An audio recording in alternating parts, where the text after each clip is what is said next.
The password falls, and the Federal Reserve fights firmly against inflation hell. Though cryptocurrency markets surged to $1.76 trillion immediately after the Fed's policy announcements, the hawkish tone in the news conference that followed spooked investor sentiment and pushed crypto market cap lower. The hawkish tone in the forward guidance signaled a rate hike in March and left the door open for more and larger rate increases to tame inflation that the Fed says has been higher and more persistent than expected. Aggregate market cap is now at $1.67 trillion, dominated 41.9% by Bitcoin, 17.7% by Ethereum, and the remaining 40.4% by the residual altcoin. From the point of view of risk appetite, $172 billion, or 10.35% of the $1.67 trillion market is held in stablecoins that do not entail volatility, as much as the other cryptocurrencies do owing to its peg to a fiat currency. Bitcoin is trading 3.5% below at $36,795.31,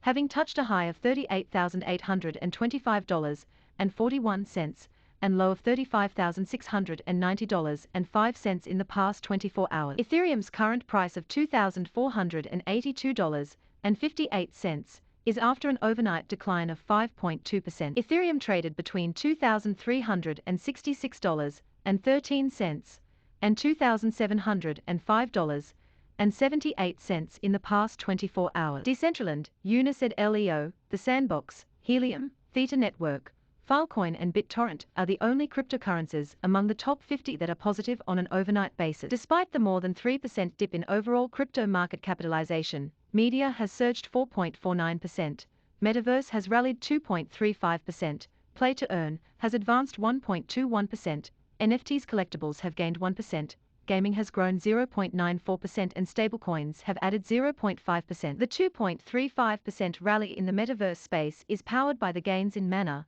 SAND and THETA. The scare surrounding Fed's action stems from the fact that interest rate increases generally lead to a fall in asset prices. In a scenario of rising interest rates, the risk-free rate also rises and investors receive a higher return on risk-free investment. Therefore, the opportunity cost of holding non-interest-bearing risky assets like precious metals, stocks, cryptocurrencies, etc. also increases, leading to a fall in prices. In addition to this, the increase in the cost of capital cuts into earnings and thereby impacts valuation. Central banks world over use interest rates as a tool to manage inflation. As interest rates are increased, the propensity to save would increase as returns from savings would then be higher. The resultant decrease in spending would slow down and with it the inflation. The end of the monetary stimulus would mean that the Fed would no longer buy bonds and release liquidity into the system. The shrinking of the Fed's balance sheet that is scheduled after the interest rate liftoff commences would reverse the bond buying and the liquidity infusion actions that the Fed had undertaken when it started its accommodative monetary policy stance. Crypto watchers and enthusiasts